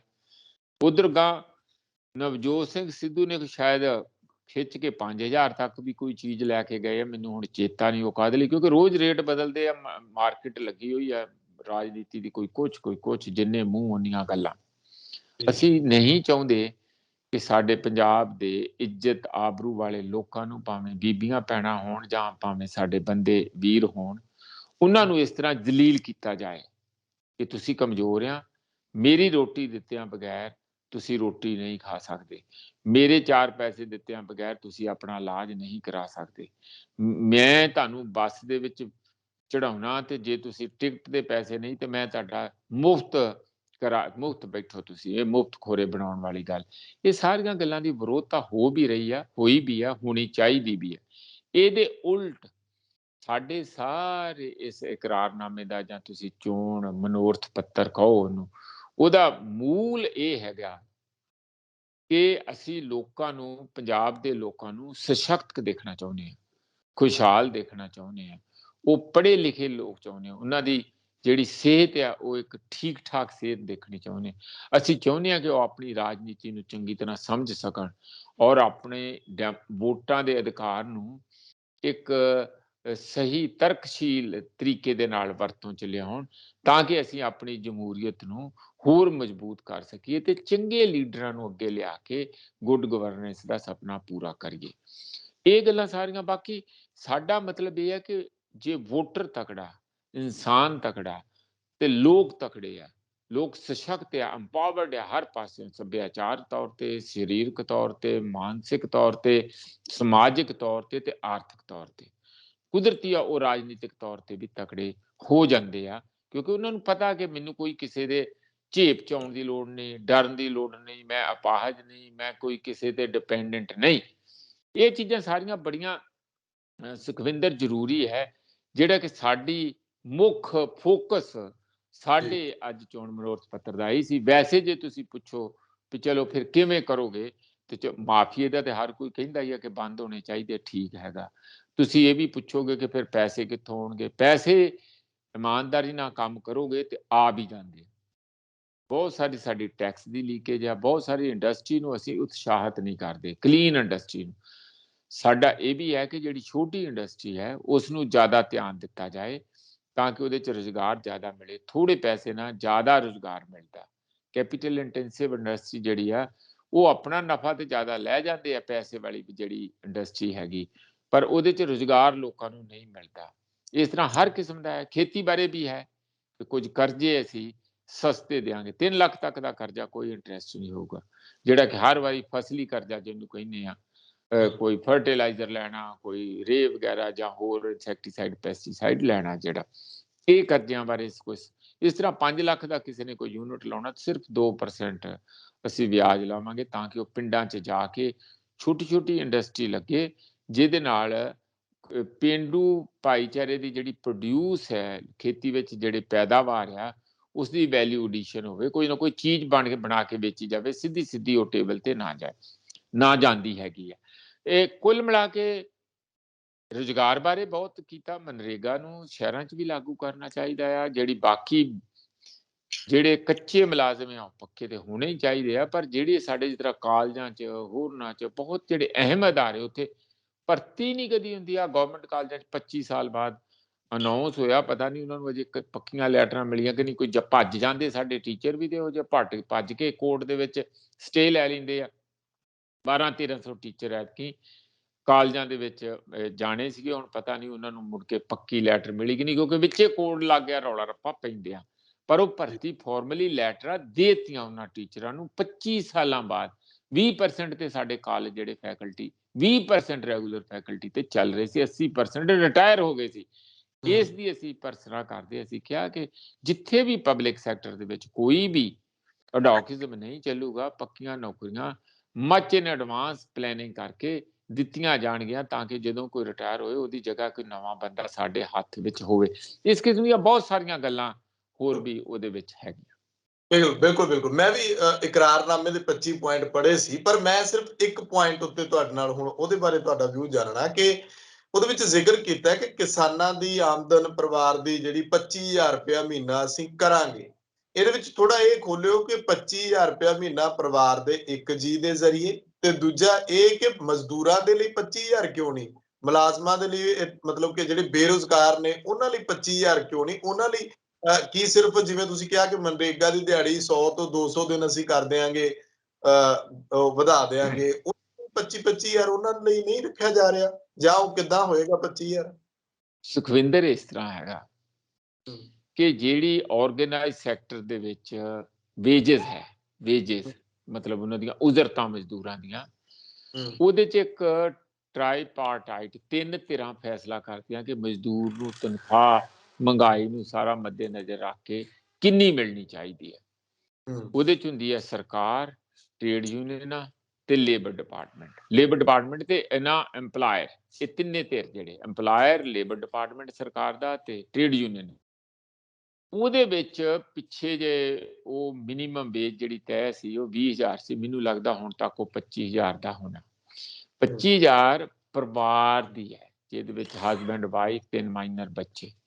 ਮੈਨੂੰ ਤੇ ਨਹੀਂ ਲੱਗਦਾ ਕਿ ਇੱਕ ਜਿਹੜਾ ਕਿਸਾਨ ਦਿਨ ਰਾਤ ਕੰਮ ਕਰਦਾ ਤੇ ਉਹ ਤਕਰੀਬਨ 3 ਲੱਖ ਸਾਲ ਦੀ ਆਮਦਨ ਤੋਂ ਥੱਲੇ ਸਾਰੇ ਪਰਿਵਾਰ ਨੂੰ ਪਾਲ ਸਕਦਾ। ਤੁਸੀਂ ਆਪ ਸੋਚ ਕੇ ਦੇਖ ਲਓ ਕਿ ਕਿੰਨੀ ਮਹਿੰਗਾਈ ਹੈ, ਕੀ ਹੈ। ਇਹਦੇ ਵਿੱਚ ਉਹਨੇ ਬੱਚਿਆਂ ਨੂੰ ਪੜ੍ਹਾਉਣਾ ਵੀ ਆ, ਕੋਈ ਬਿਮਾਰ ਠਮਾਰ ਦਾ ਇਲਾਜ ਵੀ ਕਰਾਉਣਾ, ਹੋਰ ਜਿਹੜੀ ਖੇਤੀ ਵਿੱਚ ਲੋੜਾਂ ਉਹ ਵੀ ਪੂਰੀਆਂ ਕਰਨੀਆਂ, ਸਾਰਾ ਕੁਝ ਕਰਨਾ। ਇਸ ਲਈ ਇਹ ਜਿਹੜੀ ਗੱਲ ਨਿਰਧਾਰਿਤ ਕੀਤੀ ਕਿ ਹਰ ਪਰਿਵਾਰ ਜਿਹੜਾ ਘੱਟੋ ਘੱਟ ਉਹਦੀ ਆਮਦਨ 25000 ਤੱਕ ਪਰ ਮਹੀਨਾ ਇੰਸ਼ੋਰ ਕੀਤੀ ਜਾਵੇ। ਜੇ ਉਹ 20000 ਕਮਾ ਲੈਂਦਾ ਆਪਣੀ ਖੇਤੀ ਚੋਂ, ਫਿਰ 5000 ਦਿੱਤਾ ਜਾਏ। ਜੇ ਉਹ 15 ਹੀ ਕਮਾਉਂਦਾ, ਫਿਰ ਉਹਨੂੰ 10000 ਰੁਪਇਆ ਮਹੀਨਾ ਸਰਕਾਰ ਵੱਲੋਂ ਕੰਪਨਸੇਟ ਕੀਤਾ ਜਾਏ। ਉਹਦਾ ਮਤਲਬ ਇਹ ਹੈ ਜਿਹੜਾ ਕਿ ਆਰਾਮ ਨਾਲ ਕੀਤਾ ਜਾ ਸਕਦਾ, ਔਰ ਜਿਸ ਦੇ ਪ੍ਰਤੀ ਬਹੁਤ ਸਾਰੀਆਂ ਸਰਕਾਰਾਂ ਦੁਨੀਆ ਦੇ ਵਿੱਚ ਇਹ ਕਰਦੀਆਂ। ਇਹ ਕੋਈ ਇਸ ਤਰ੍ਹਾਂ ਨਹੀਂ ਹੈ ਕਿ ਵੀ ਅਸੀਂ ਕੋਈ ਅਲੋਕਾਰ ਗੱਲ ਕਹਿ ਰਹੇ ਹਾਂ। ਬਾਕੀ ਜਿਹੜਾ ਮਜ਼ਦੂਰਾਂ ਦਾ ਤੁਸੀਂ ਕਹਿੰਦੇ ਆ, ਤੇ ਮਜ਼ਦੂਰਾਂ ਦੀ ਵੀ ਜਦੋਂ ਮਿਨੀਮਮ ਵੇਜ, ਜੇ ਇੱਕ ਮਜ਼ਦੂਰ ਦੀ ਅਨਸਕਿਲਡ ਦੀ ਜਾਂ ਸਕਿਲਡ ਦੀ ਜੋ ਵੀ ਹੈ, ਉਸ ਨੂੰ ਅਸੀਂ ਇੰਨੇ ਉੱਪਰ ਤੱਕ ਮੰਨਦੇ ਹਾਂ। ਅਫਸੋਸ ਦੀ ਗੱਲ ਇਹ ਆ ਕਿ ਪਿੱਛੇ ਜੇ ਮੈਂ ਜਦੋਂ ਟੀਚਰਾਂ ਦੀਆਂ ਰੈਲੀਆਂ 'ਚ ਜਾ ਕੇ ਦੇਖ ਰਿਹਾ ਸੀ, 7-7000 ਮਹੀਨਾ, 8-8000 ਮਹੀਨਾ, ਜਿਹੜੀ ਪ੍ਰਾਈਵੇਟ ਸਕੂਲਾਂ ਦੀਆਂ ਗੱਲਾਂ ਦੀ ਮੈਂ ਗੱਲ ਕਰਦਾ। ਈਵਨ ਗੌਰਮੈਂਟ ਸਕੂਲਾਂ ਦੇ ਵਿੱਚ ਜਿਹੜੇ ਕੰਟਰੈਕਟ ਟੀਚਰਸ ਆ, ਇਹੋ ਜਿਹੀਆਂ 8-9-7 ਦੇ ਉੱਤੇ ਕੰਮ ਕਰ ਰਹੇ ਸਕੂਲਾਂ 'ਚ ਤੁਹਾਨੂੰ ਅੱਜ ਵੀ ਮਿਲਣਗੇ। ਕੀ ਕੰਮ ਕਰਨਗੇ? ਇਹਨਾਂ ਦੇ ਕੋਈ ਦਿਹਾੜੀਦਾਰ ਨਹੀਂ ਅੱਜ ਕੱਲ ਕੰਮ ਕਰਦਾ, ਜਾਣੀ ਜਿਹੜਾ ਐਗਰੀਕਲਚਰ ਲੇਬਰ ਆ 10000 ਰੁਪਇਆ ਉਹ ਵੀ ਲੈਂਦਾ ਮਹੀਨੇ ਦਾ। ਤੇ ਤੁਸੀਂ ਪੜ੍ਹੇ ਲਿਖੇ ਵਰਗ ਨੂੰ, ਜਿਨ੍ਹਾਂ ਨੇ ਤੁਹਾਡੇ ਬੱਚਿਆਂ ਦਾ ਭਵਿੱਖ ਤਰਾਸ਼ਣਾ ਆ, ਹੈਨਾ, ਉਹਨਾਂ ਨੂੰ ਵੀ ਤੁਸੀਂ ਇੰਨਾ ਥੱਲੇ ਲਾ ਕੇ ਰੱਖੋਗੇ, ਉਹਨਾਂ ਦੇ ਸਵੈਮਾਨ ਨੂੰ ਇੰਨੀ ਠੇਸ ਪਹੁੰਚਾਓਗੇ, ਤੇ ਕੀ ਉਹ ਤੁਹਾਡੇ ਨੇਸ਼ਨ ਦੇ ਬਿਲਡਰ ਬਣਨਗੇ, ਤੇ ਕੀ ਤੁਹਾਡੇ ਬੱਚਿਆਂ ਨੂੰ ਉਹ ਇੱਕ ਉਹਨਾਂ ਦੇ ਵਿੱਚ ਸੈਲਫ ਕੌਨਫੀਡੈਂਸ ਪੈਦਾ ਕਰਨਗੇ, ਜਿਨ੍ਹਾਂ ਦੇ ਵਿੱਚ ਆਪਣੇ 'ਚ ਹੀ ਨਹੀਂ ਹੋਊਗਾ, ਕਿ ਆਪ ਹੀ ਆਤਰ ਹੋਣਗੇ, ਆਪਣੇ ਇੰਨੀਆਂ ਤਕਲੀਫਾਂ 'ਚ ਹੋਣਗੇ। ਤੇ ਉਸ ਤਰ੍ਹਾਂ ਦੇ ਬੱਚੇ ਇਹ ਸਾਰੀਆਂ ਚੀਜ਼ਾਂ ਬਾਰੇ ਸਰਕਾਰਾਂ ਜ਼ਿਆਦਾ ਨਹੀਂ ਸੋਚਦੀਆਂ। ਪਰ ਅੱਜ ਲੋੜ ਜ਼ਰੂਰ ਹੈਗੀ ਹੈ ਇਹਨਾਂ ਗੱਲਾਂ ਦੀ ਕਿ ਅਸੀਂ ਨਿਊਨਤਮ ਇਨਕਮ, ਕੱਲਾ ਵੇਜ ਜਾਂ ਹੋਰ ਸਿਕਿਉਰਿਟੀ ਦੀ ਨਾ ਗੱਲ ਕਰੀਏ, ਇਸ ਨੂੰ ਤੁਸੀਂ ਆਪਣੇ ਤੌਰ ਤੇ ਇੱਕ ਸੋਸ਼ਲ ਸਿਕਿਉਰਿਟੀ ਵੀ ਸਮਝ ਸਕਦੇ ਹਾਂ। ਬਿਲਕੁਲ ਬਿਲਕੁਲ। ਇਸ ਸਭ ਦੇ ਵਿਚਾਲੇ ਜਦੋਂ ਅਸੀਂ ਗੱਲ ਕਰਦੇ ਹਾਂ ਕਿ ਕੇਂਦਰੀ ਸਿਆਸਤ, ਕੇਂਦਰੀ ਸੱਤਾ, ਇਹਨਾਂ ਸਾਰਿਆਂ ਨੂੰ ਇਹ ਹੈ ਕਿ ਅਸੀਂ ਕੁਰਸੀ ਕਿੱਦਾਂ ਹਥਿਆ ਲਈਏ।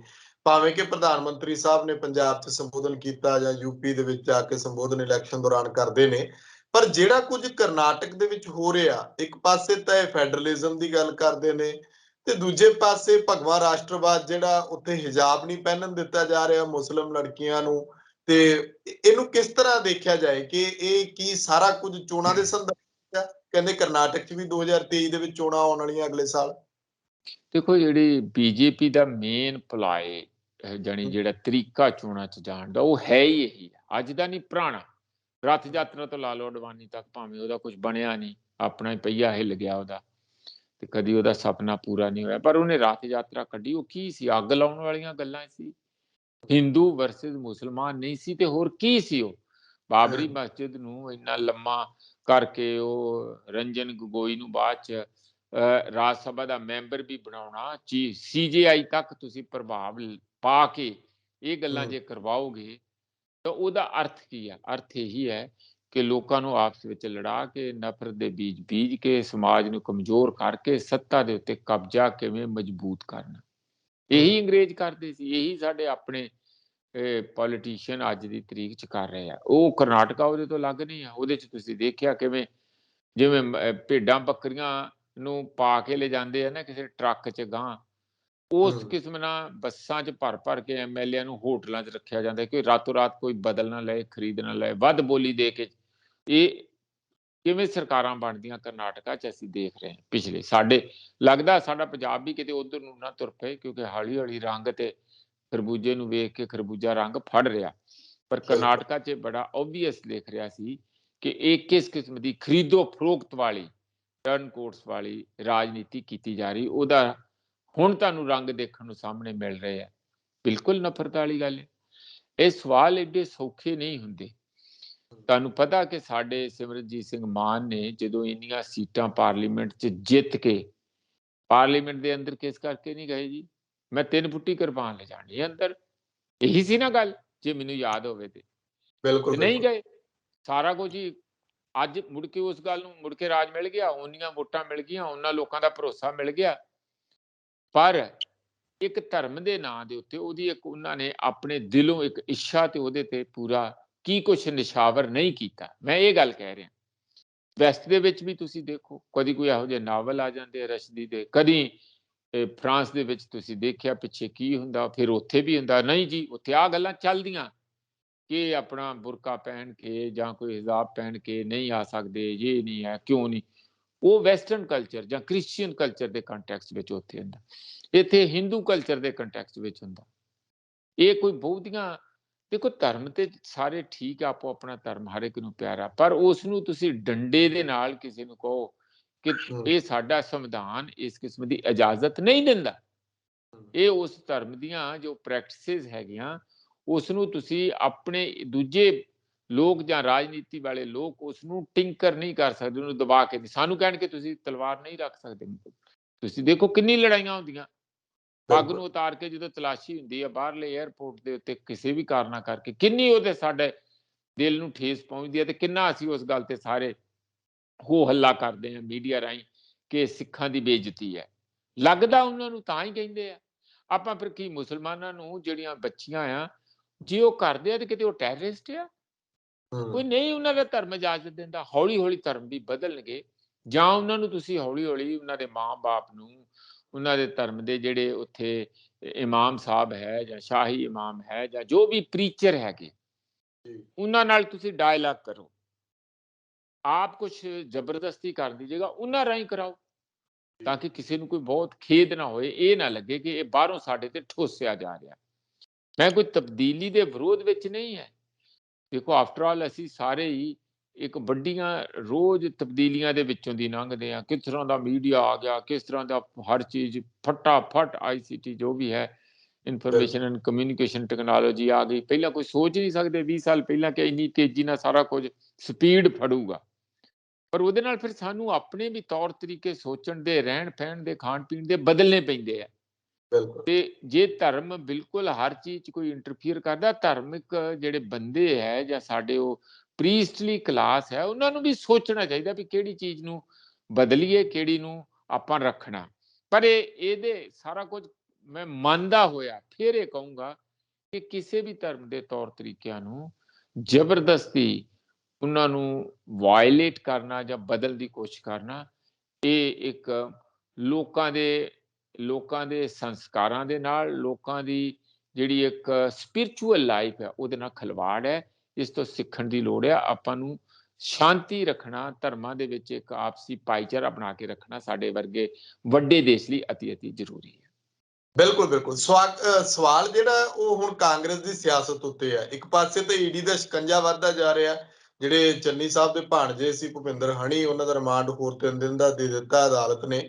ਦੂਜੇ ਪਾਸੇ ਕਹਿੰਦੇ ਫਾਈਲਾਂ ਵੀ ਤਿਆਰ ਨੇ, ਵੱਡੇ ਚਿਹਰਿਆਂ ਨੂੰ, ਜਿਹੜਾ ਵੱਡੇ ਸਿਆਸਤਦਾਨਾਂ ਨੂੰ ਜਾਂ ਉਹਨਾਂ ਨੂੰ ਜਿਹੜੇ ਇਹਦੇ ਵਿੱਚ ਮਿਲੇ ਹੋਏ ਸੀ, ਉਹਨਾਂ ਸਾਰਿਆਂ ਨੂੰ ਬੇਨਕਾਬ ਕੀਤਾ ਜਾਣਾ ਆ। ਤੇ ਦੂਜੇ ਪਾਸੇ ਚੰਨੀ ਸਾਹਿਬ ਨੂੰ ਜਦੋਂ ਦਾ ਮੁੱਖ ਮੰਤਰੀ ਦਾ ਉਮੀਦਵਾਰ ਐਲਾਨਿਆ, ਨਵਜੋਤ ਕੌਰ ਸਿੱਧੂ ਖੁੱਲੇਆਮ ਤੌਰ ਤੇ ਮੈਦਾਨ ਵਿੱਚ ਆ ਕੇ ਕਹਿੰਦੇ ਰਾਹੁਲ ਗਾਂਧੀ ਨੂੰ ਗੁੰਮਰਾਹ ਕੀਤਾ ਗਿਆ, ਗੁੰਮਰਾਹ ਕਰਕੇ ਐਲਾਨ ਦਿੱਤਾ ਗਿਆ। ਕਹਿੰਦੇ ਨਵਜੋਤ ਸਿੰਘ ਸਿੱਧੂ ਨੂੰ ਮੁੱਖ ਮੰਤਰੀ ਐਲਾਨਣਾ ਕਹਿ ਸਕਦੇ ਹਾਂ ਕਿ ਉਹ ਚਾਹੁੰਦੇ ਨੇ ਕਿ ਚਾਹੀਦਾ ਸੀ? ਦੇਖੋ ਸੁਖਵਿੰਦਰ, ਮੈਨੂੰ ਇਹ ਬਿਲਕੁਲ ਠੀਕ ਨਹੀਂ ਲੱਗਦਾ ਕਿ ਚੋਣਾਂ ਸਿਰ ਤੇ ਹੋਣ ਜਾਂ ਚੋਣਾਂ ਦੇ ਦੌਰਾਨ ਤੁਸੀਂ ਈਡੀ ਦੇ ਰੇਡ ਮਾਰੋ। ਉਦੋਂ ਤੇ ਦੇਖੋ ਇੱਕ ਲੈਵਲ ਪਲੇਇੰਗ ਫੀਲਡ ਹੋਣੀ ਚਾਹੀਦੀ ਹੈ। ਬੰਦੇ ਖੇਡ ਰਹੇ, ਮੈਚ ਦੇ ਖੇਡਦਿਆਂ ਕਿਸੇ ਨੂੰ ਖਬਰ ਦੇ ਦਿਓ ਉਹ ਤੇਰੀ ਮਾਂ ਬਿਮਾਰੋ ਖੇਡੂ ਸਵਾ, ਇਹਦਾ ਮਤਲਬ ਤੁਸੀਂ ਖੇਡ ਖਰਾਬ ਕਰਨੀ ਚਾਹੁੰਦੇ ਹੋ। ਇਸੇ ਤਰ੍ਹਾਂ ਇਹ ਹੈ ਕਿ ਕਿਸੇ ਦੇ ਰੇਡ ਕਰ ਦੋ, ਇਹ ਈਵਨ ਜਿੰਨਾ ਮਰਜ਼ੀ ਕੋਈ ਸੀਰੀਅਸ ਕੇਸ ਹੋਵੇ, ਇਸੇ ਖੇਡ ਦੇ ਦੌਰਾਨ ਹੀ ਜਾਂ ਉਹਦੇ ਤੋਂ ਤੁਰੰਤ ਥੋੜੀ ਦੇਰ ਪਹਿਲਾਂ ਜਿਹੜਾ ਮਜੀਠੀਆ ਤੇ ਬਿਕਰਮਜੀਤ ਮਜੀਠੀਆ ਦੇ ਉੱਤੇ FIR ਦਰਜ ਕਰਨਾ, ਉਹ ਵੀ ਇਸੇ ਤਰ੍ਹਾਂ ਹੀ ਪ੍ਰੇਰਿਤ ਹੈਗਾ। ਇਹ ਵੋਟਾਂ ਦੀ ਖੇਡ ਤੋਂ ਪ੍ਰੇਰਿਤ ਹੈਗਾ।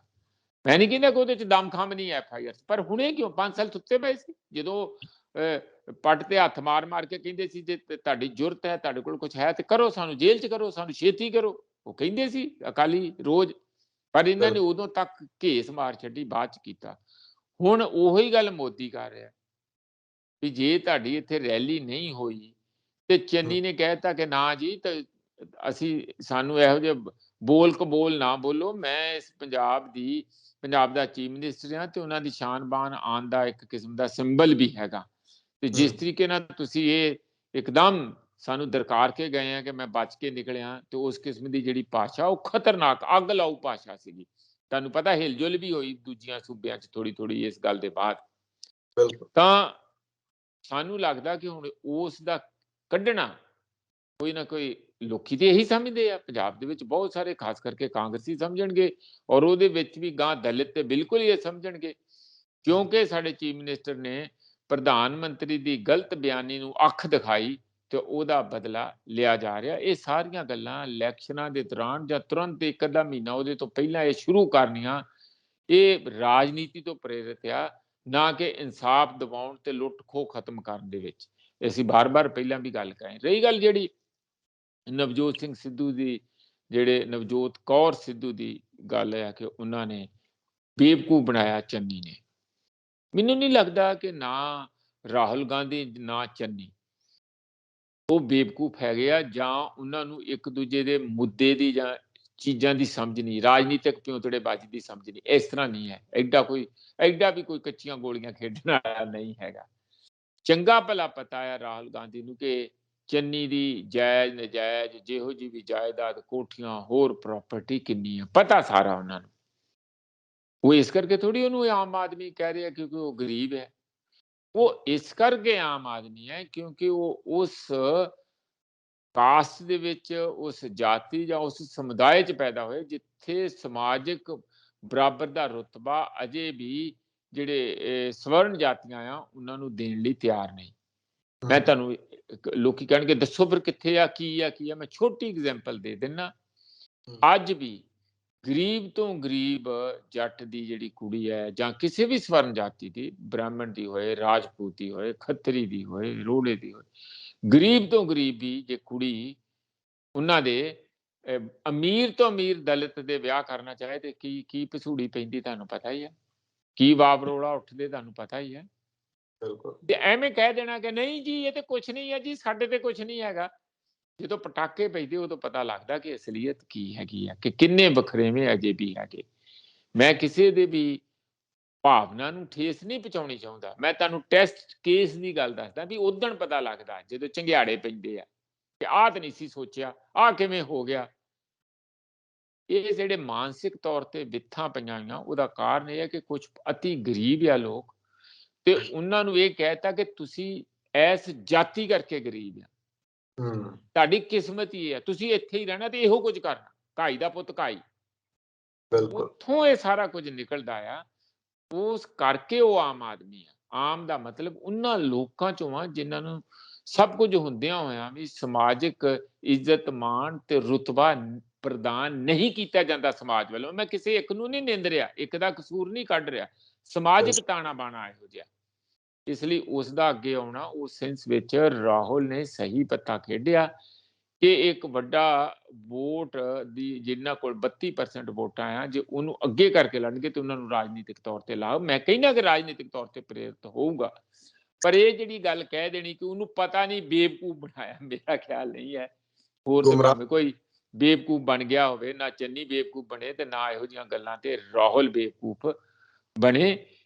ਉਹ ਸੱਚਾਈ ਇਹ ਹੈ ਕਿ ਉਹਨੂੰ ਆਮ ਆਦਮੀ ਉਸਦੇ ਸਮਾਜਿਕ ਸਟੇਟਸ ਰੁਤਬੇ ਕਰਕੇ, ਜਿਹੜਾ ਕਿ ਇੱਕ ਆਮ ਜਾਤੀ ਚੋਂ ਆਉਂਦੇ ਲੋਕ ਜਿਹਨੂੰ ਆਪਾਂ ਐਸਸੀ ਭਾਈਚਾਰਾ ਕਹਿੰਦੇ ਹਾਂ, ਉਹਦੇ ਕਰਕੇ ਉਹਨੂੰ ਕਿਹਾ ਗਿਆ। ਹਾਂਜੀ ਬਿਲਕੁਲ ਬਿਲਕੁਲ, ਸਾਫ਼ ਤੌਰ ਤੇ ਲੋਕ ਵੀ ਕਹਿੰਦੇ ਨੇ ਕਿ ਸਿੱਧੂ ਸਾਹਿਬ ਨੂੰ ਵੀ ਪਹਿਲਾਂ ਹੀ ਗੁੰਮਰਾਹ ਕਰਨ ਦੀ ਥਾਂ ਤੇ ਉਹ ਵੀ ਕਹਿ ਦਿੰਦੇ ਕਿ ਉਹ ਗੁੰਮਰਾਹ ਨਹੀਂ ਸੀ ਕਰ ਰਹੇ ਲੋਕਾਂ ਨੂੰ, ਕਿ ਜੀ ਕੋਈ ਇਮਾਨਦਾਰ ਹੋਣਾ ਚਾਹੀਦਾ। ਸਿੱਧਾ ਕਹਿੰਦੇ ਕਿ ਪਾਰਟੀ ਨੂੰ ਮੈਨੂੰ ਮੁੱਖ ਮੰਤਰੀ ਦਾ ਉਮੀਦਵਾਰ ਬਣਾਉਣਾ ਚਾਹੀਦਾ, ਪਰ ਨਹੀਂ ਹੋਇਆ ਇਹੋ ਜਿਹਾ। ਮੇਰਾ ਆਖਰੀ ਸਵਾਲ ਥੋੜਾ ਜਿਹਾ ਉਹਦੇ ਉੱਤੇ ਜਾਂਦੇ ਜਾਂਦੇ ਟਿੱਪਣੀ ਦੇ ਦਿਓ ਕਿ ਅਰਵਿੰਦ ਕੇਜਰੀਵਾਲ ਹੋਣਾ ਦੀ ਇੱਕ ਵੀਡੀਓ ਵਾਇਰਲ ਕਾਫੀ ਹੋ ਰਹੀ ਆ, ਸੁਨੇਹਾ ਉਹਨਾਂ ਨੇ ਜਿਹੜਾ ਸੰਦੇਸ਼ ਆਪਣੇ ਵੱਲੋਂ ਭੇਜਿਆ ਉਹਦੇ ਵਿੱਚ ਪੰਜਾਬੀ ਚ ਬੋਲ ਰਹੇ ਨੇ। ਕਹਿੰਦੇ ਜੇ ਤੁਸੀਂ ਅਕਾਲੀ ਦਲ ਦੇ ਸਪੋਰਟਰ ਹੋ, ਅਕਾਲੀ ਦਲ ਨੂੰ ਵੋਟ ਪਾਉਂਦੇ ਹੋ, ਤਾਂ ਤੁਸੀਂ ਇੱਕ ਵਾਰੀ ਸਾਨੂੰ ਮੌਕਾ ਦੇ ਕੇ ਦੇਖੋ। ਉਹਦੇ ਵਿੱਚ ਹੋਰ ਕਿਸੇ ਪਾਰਟੀ ਦਾ ਨਹੀਂ ਜ਼ਿਕਰ ਕੀਤਾ ਤੇ ਉਹਦੀ ਸ਼ਿਕਾਇਤ ਚੋਣ ਕਮਿਸ਼ਨ ਨੂੰ ਪਹੁੰਚ ਵੀ ਗਈ ਹੈ ਕਿ ਇਸ ਤਰ੍ਹਾਂ ਇਹਨਾਂ ਨੇ ਅਕਾਲੀ ਦਲ ਦਾ ਨਾਂ ਲਿਆ ਜਾਂ ਕਿਸੇ ਪਾਰਟੀ ਦਾ ਨਾਂ ਲੈ ਕੇ ਪ੍ਰਚਾਰ ਕਰ ਰਹੇ ਨੇ। ਕਹਿੰਦੇ ਸਹੂਲਤਾਂ ਤੁਹਾਨੂੰ ਵੀ ਸਾਰੀਆਂ ਮਿਲਣਗੀਆਂ, 1,000 ਰੁਪਇਆ, ਸਿਹਤ ਸਹੂਲਤਾਂ, ਸਿੱਖਿਆ, ਚੰਗੇ ਸਕੂਲ, ਦਿੱਲੀ ਵਰਗੇ ਸਾਰਾ ਕੁਝ ਮਿਲੇਗਾ। ਜੇ ਤੁਸੀਂ ਅਕਾਲੀ ਦਲ ਦੇ ਸਪੋਰਟਰ ਹੋ ਤਾਂ ਤੁਸੀਂ ਇੱਕ ਵਾਰੀ ਸਾਨੂੰ ਮੌਕਾ ਦੇ ਕੇ ਦੇਖੋ। ਇਹ ਚਲਾਕੀ ਵਾਲੇ ਗੁਰੂ ਹੈਗੇ ਆ ਇਹ ਨਾ, ਜਿਹੜੇ ਬਹੁਤ, ਮੈਂ ਤੇ ਹੈਰਾਨ ਆ ਕਿ ਇਹਨਾਂ ਨੂੰ ਸਮਝ ਨਹੀਂ ਪੈਂਦੀ ਕਿ ਆਪਾਂ ਸਿੱਧਾ ਸਿੱਧਾ ਹੀ ਕਿਸੇ ਦੇ ਇਸ ਤਰ੍ਹਾਂ ਕੁਝ ਕਵਾਂਗੇ ਤੇ ਇਹ ਤੇ ਅਕਸਾਉਣ ਵਾਲੀ ਗੱਲ ਹੈ, ਬਣੀ ਬਣਾਤੀਆਂ ਖੇਲਾਂ ਨੂੰ ਖਰਾਬ ਕਰਨ ਵਾਲੀ ਗੱਲ। ਹੁਣ ਹੋ ਕੀ ਰਿਹਾ, ਚੰਨੀ ਜਦੋਂ ਇਹਨਾਂ ਦੀ ਜ਼ਮੀਨ ਦਲਿਤ ਇਹਨਾਂ ਦੇ ਨਾਲ ਕਾਫੀ ਸੀ, ਤੁਹਾਨੂੰ ਪਿਛਲੀ ਵਾਰੀ ਵੀ ਮੇਰਾ ਖਿਆਲ 20 ਚੋਂ 9 ਜਿੱਤੇ ਸੀ ਰਿਜ਼ਰਵ ਚੋਂ ਆਮ ਆਦਮੀ ਪਾਰਟੀ ਦੇ। ਉਹ ਵੋਟ ਜਿਹੜੀ ਹੈ ਉਹ ਇਹਨਾਂ ਦੀ ਕਾਫੀ ਫੈਲੀ ਹੋਈ ਸੀ, ਉਹਨੂੰ ਸੰਨ ਲਾ ਰਿਹਾ ਹੁਣ ਚੰਨੀ ਇਸ ਵਾਰੀ, ਜੋ ਸਾਨੂੰ ਲੱਗਦਾ। ਧਰਾਤਲ ਤੇ ਕੀ ਸਿਚੁਏਸ਼ਨ ਉਹ ਤੇ ਜਾ ਕੇ ਗੇੜਾ ਮਾਰ ਕੇ ਪਤਾ ਲੱਗੂਗੀ, ਪਰ ਇਹ ਲੋਕਾਂ ਦੀ ਪਰਸੈਪਸ਼ਨ ਹੈਗੀ ਹੈ। ਰਹੀ ਗੱਲ ਹੁਣ ਦੂਸਰੀ ਵੋਟ ਪਿੰਡਾਂ ਦੇ ਵਿੱਚ, ਉਹ ਅਕਾਲੀ ਦਲ ਕੋ ਕਾਫੀ ਹੈ, ਕੁਝ ਕਾਂਗਰਸ ਕੋ ਹੈ। ਇਹ ਸਿੱਧਾ ਸਿੱਧਾ ਉਸ ਵੋਟ ਨੂੰ ਹੁਣ ਜਿਹੜੀ ਇੱਥੋਂ ਜ਼ਮੀਨ ਖਿਸਕੀ ਆ ਉੱਥੋਂ ਪੂਰਾ ਕਰਨਾ ਚਾਹੁੰਦਾ, ਭਰਪਾਈ ਕਰਨੀ ਚਾਹੁੰਦਾ। ਤੇ ਪਹਿਲਾਂ ਹੀ ਰੌਲਾ ਪਾਤਾ ਵੀ ਇਸ ਤਰ੍ਹਾਂ ਕਰੋ, ਇਸ ਤਰ੍ਹਾਂ ਕਰੋ, ਇਸ ਤਰ੍ਹਾਂ ਕਰੋ। ਸੰਯੁਕਤ ਸਮਾਜ ਮੋਰਚਾ ਜਿਹੜਾ ਇੱਕ ਵੱਡੇ ਅੰਦੋਲਨ ਤੋਂ ਬਾਅਦ ਹੋਂਦ ਵਿੱਚ ਆਇਆ, ਉਹਨੂੰ ਕਹੀ ਜਾਂਦੇ ਕੀ ਕਹਿੰਦੇ ਆ, ਤੁਸੀਂ ਸੁਣਿਆ ਬਾਰ-ਬਾਰ ਸਾਨੂੰ ਮੀਡੀਆ ਸਵਾਲ ਕਰ, ਇਹ ਤੇ ਸਪਾਇਲਰ ਆ ਜੀ, ਇਹ ਤੇ ਗੇਮ ਨੂੰ ਖਰਾਬ ਕਰਨ ਆਏ। ਤੇ ਤੁਹਾਡੀ ਗੇਮ ਬਣਾ ਕੇ ਤੁਸੀਂ ਕਿਹੜੀ ਗੇਮ ਬਣਾਉਣੀ ਚਾਹੁੰਦੇ ਆ ਜਿਹਨੂੰ ਅਸੀਂ ਖਰਾਬ ਕਰ ਰਹੇ ਹਾਂ? ਵੀ ਗੇਮ ਤੇ ਇਹੀ ਬਣਾਉਣੀ ਚਾਹੁੰਦੇ ਆ ਨਾ ਕਿ ਸੱਤਾ ਤੇ ਕਬਜ਼ਾ ਕਰਕੇ ਪੰਜਾਬ ਨੂੰ ਵਰਤਣਾ ਚਾਹੁੰਦੇ ਆ। ਕਿ ਪੰਜਾਬੀ ਹੁਣ ਇਸੇ ਕਰਕੇ ਹਰ ਕਿਸਮ ਦੇ ਕਦੀ ਕਿਸੇ ਦੇ ਥੱਲੇ ਲੱਗਣਗੇ, ਕਦੀ ਕਿਸੇ ਦੇ ਥੱਲੇ ਲੱਗਣਗੇ, ਉਹਨਾਂ ਨੂੰ ਆਪਣੇ ਤੌਰ ਤੇ ਆਪਣੇ ਪੈਰਾਂ ਤੇ ਖੜੇ ਨਹੀਂ ਹੋਣ ਦੇਣਾ। ਕਿਸੇ ਵੇਲੇ ਅਕਾਲੀ ਦਲ ਇਸ ਤਰ੍ਹਾਂ ਸਾਡੀ ਰੀਜਨਲ ਪਾਰਟੀ ਸੀ, ਉਹਨਾਂ ਨੇ ਮਹਾਮੂਰਖਤਾ ਵੱਡੀਆਂ ਗਲਤੀਆਂ ਕੀਤੀਆਂ, ਔਰ ਉਹ ਗਲਤੀਆਂ ਦਾ ਖਮਿਆਜਾ ਖੁਦ ਅਕਾਲੀ ਦਲ ਵੀ ਭੁਗਤ ਰਿਹਾ, ਪੰਜਾਬ ਵੀ ਭੁਗਤ ਰਿਹਾ। ਸਵਾਲ ਤੇ ਇਹ ਹੈ ਕਿ ਸਾਡੀਆਂ ਰੀਜਨਲ ਇੱਥੋਂ ਦੇ ਜੰਮਪਲ ਲੋਕਾਂ ਦੀਆਂ ਰਾਜਨੀਤਿਕ ਚੇਤਨਾ ਵੀ ਵਧੇ ਤੇ ਉਹਦੀ ਕੰਸੋਲੀਡੇਸ਼ਨ ਇੱਕ ਚੰਗੀਆਂ ਰੀਜਨਲ ਪਾਰਟੀਆਂ 'ਚ ਹੋਵੇ, ਇੱਕ ਹੋਣ, ਦੋ ਹੋਣ, ਜੋ ਵੀ, ਉਹ ਪੰਜਾਬ ਦੀ ਧਰਤੀ ਨੂੰ ਸਭ ਤੋਂ ਵੱਧ ਸੂਟ ਕਰਦਾ।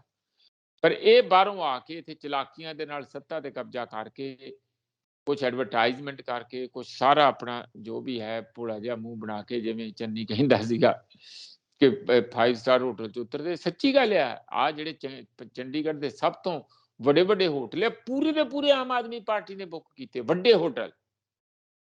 ਜਾ ਕੇ ਦੇਖ ਲਓ ਜੇ ਨਹੀਂ ਕਿਸੇ ਨੂੰ ਵਿਸ਼ਵਾਸ ਤੇ ਹੈਗਾ, ਮੈਂ ਤੇ ਦੇਖ ਕੇ ਆਇਆ। ਇਹ ਆਮ ਆਦਮੀ ਨਹੀਂ ਹੈਗੇ, ਆਮ ਆਦਮੀ ਦਾ ਮਖੌਟਾ ਤੇ ਉਹਦਾ ਨਾਂ ਲੈ ਕੇ ਖਾਸ ਆਦਮੀ ਜੋ ਇਹਨਾਂ ਦੇ ਆ ਉਹਨਾਂ ਨੂੰ ਹੋਰ ਖਾਸਮ ਖਾਸ ਬਣਾਉਣ ਲਈ ਆਏ ਆ।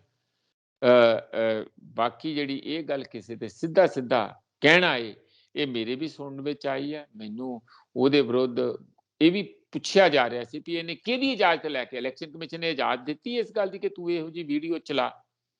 ਇਹ ਵੀ ਅੱਜ ਕਿਉਂਕਿ ਕਾਨੂੰਨਨ ਤੌਰ ਤੇ ਕੁਝ ਕਰਨਾ ਪੈਂਦਾ ਜਦੋਂ ਤੁਸੀਂ ਇਹੋ ਜਿਹੀਆਂ ਵੀਡੀਓ ਕੋਈ ਐਡ ਦੇ ਤੌਰ ਤੇ ਚਲਾਉਂਦੇ ਆ, ਤੇ ਉਹ ਕਾਫੀ ਉਹਦੇ ਨਾਲ ਹਿਲਜੁਲ ਹੋ ਰਹੀ ਹੈ।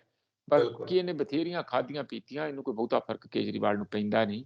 ਪਰ ਜੇ ਇਹ ਝਾੜੂ ਲੈ ਕੇ ਇੱਥੇ ਵੋਟਾਂ ਇਕੱਠੀਆਂ ਕਰ ਗਿਆ, ਮੈਂ ਤੇ ਬਾਰ-ਬਾਰ ਕਹਿਣਾ, ਪੰਜਾਬੀ ਬਿਲਕੁਲ ਝਟਪਟ ਥੋੜੀ ਦੇਰ 'ਚ ਹੀ ਕਾਂਗਰਸ ਤੇ ਅਕਾਲੀਆਂ ਨੂੰ ਸ਼ਿੱਦਤ ਦੇ ਨਾਲ ਯਾਦ ਕਰਨ ਲੱਗ ਪੈਣਗੇ, ਜੇ ਕਿਤੇ ਇਧਰ ਨੂੰ ਇਹ ਜ਼ਿਆਦਾ ਝੁਕਾਅ ਲੋਕਾਂ ਨੇ ਕਰ ਲਿਆ।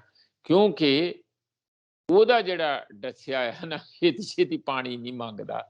ਅਸੀਂ ਬਹੁਤ ਲੋਕਾਂ ਨੂੰ ਜਿਹਨੂੰ ਦੱਸ ਕੇ ਉਹਨਾਂ ਨੇ ਛੋਟੇਪੁਰ ਨੂੰ ਛੱਡ ਦਿਓ, ਤੁਸੀਂ ਦਿੱਲੀ 'ਚ ਬਹੁਤ ਕੁਝ ਕੀਤਾ। ਜਾਣੀ ਬਿਲਕੁਲ ਕੁਮਾਰ ਵਿਸ਼ਵਾਸ ਤੋਂ ਲੈ ਕੇ ਕਿਹੜੇ ਬੰਦੇ ਆ ਜਿਹੜੇ ਛੱਡੇ ਆ, ਹੋਰ ਸਾਰੇ। ਤੇ ਇੱਥੇ ਵੀ ਬਥੇਰੇ ਹੈਗੇ ਆ, ਪੰਜਾਬ ਦੇ ਵਿੱਚ ਬਹੁਤ ਹੈਗੇ ਆ। ਅਜੇ ਸਾਨੂੰ ਤੇ ਲੱਗਦਾ ਸੀ ਐਤਕੀ ਕੰਮ ਭਗਵੰਤ ਮਾਨ ਦਾ ਵੀ ਹੋ ਗਿਆ, ਪਰ ਅਜੇ ਤੱਕ ਉਹ ਬਚਿਆ ਹੋਇਆ। ਇਸ ਲਈ ਉਹ ਅਜੇ ਤੱਕ ਬਚਿਆ। ਕਿਸੇ ਦਿਨ ਖਹਿਰੇ ਵਾਂਗੂ ਉਹਦੀ ਵੀ ਵਾਰੀ ਲੱਗ ਸਕਦੀ ਹੈ, ਜਦੋਂ ਉਹ ਥੋੜਾ ਜਿਹਾ ਹੋਰ ਤਕੜਾ ਮਜ਼ਬੂਤ ਇਹਨਾਂ ਨੂੰ ਲੱਗਣ ਲੱਗਾ। ਇਹ ਇੱਕ ਅਜੀਬ ਕਿਸਮ ਦੀ ਰਾਜਨੀਤੀ, ਮੈਂ ਉਹਨੂੰ ਰਾਜਨੀਤੀ ਨਹੀਂ ਸਮਝਦਾ, ਚਲਾਕੀ ਨਾਲ ਸੱਤਾ ਤੇ ਕਬਜ਼ਾ ਕਰਨ ਦੀ ਚਾਲ ਹੈ। ਜੀ ਸ਼ੁਕਰੀਆ ਪ੍ਰੋਫੈਸਰ ਸਾਹਿਬ, ਧੰਨਵਾਦ ਤੁਹਾਡਾ। ਬਹੁਤ ਬਹੁਤ ਸ਼ੁਕਰੀਆ ਸੁਖਵਿੰਦਰ ਜੀ ਤੁਹਾਡਾ, ਤੁਹਾਡੀ ਸਾਰੀ ਟੀਮ ਦਾ, ਸਾਡੇ ਸਰੋਤਿਆਂ ਦਾ ਵੀ ਧੰਨਵਾਦ। ਸੋ ਮੇਰੇ ਨਾਲ ਮੌਜੂਦ ਸਨ ਹੋਗੇ ਸਿਆਸੀ ਮਾਹਰ ਪ੍ਰੋਫੈਸਰ ਮਨਜੀਤ ਸਿੰਘ। ਸਿਆਸਤ ਦਾ ਤਾਣਾ ਬਾਣਾ ਸਮਝਣ ਦੀ ਕੋਸ਼ਿਸ਼ ਤੁਸੀਂ ਵੀ ਕਰੋ, ਤੇ ਤੁਹਾਨੂੰ ਇਹ 20 ਫਰਵਰੀ ਜਿਹੜੀਆਂ ਵੋਟਾਂ ਜਿਸ ਦਿਨ ਪੈਣੀਆਂ ਉਸ ਦਿਨ ਸਮਝ ਪੈ ਜਾਣੀ ਹੈ ਕਿ ਤੁਸੀਂ ਵੋਟ ਕਿਹਨੂੰ ਪਾ ਰਹੇ ਹੋ, ਕੀ ਸੋਚ ਕੇ ਪਾ ਰਹੇ ਹੋ। ਆਪਣੇ ਵਿਚਾਰ ਕਮੈਂਟ ਜ਼ਰੂਰ ਕਰਿਓ। ਤਖਤ ਪੰਜਾਬ ਨੂੰ ਸਬਸਕ੍ਰਾਈਬ ਕਰੋ। ਮੈਨੂੰ ਇਜਾਜ਼ਤ ਦਿਓ, ਧੰਨਵਾਦ।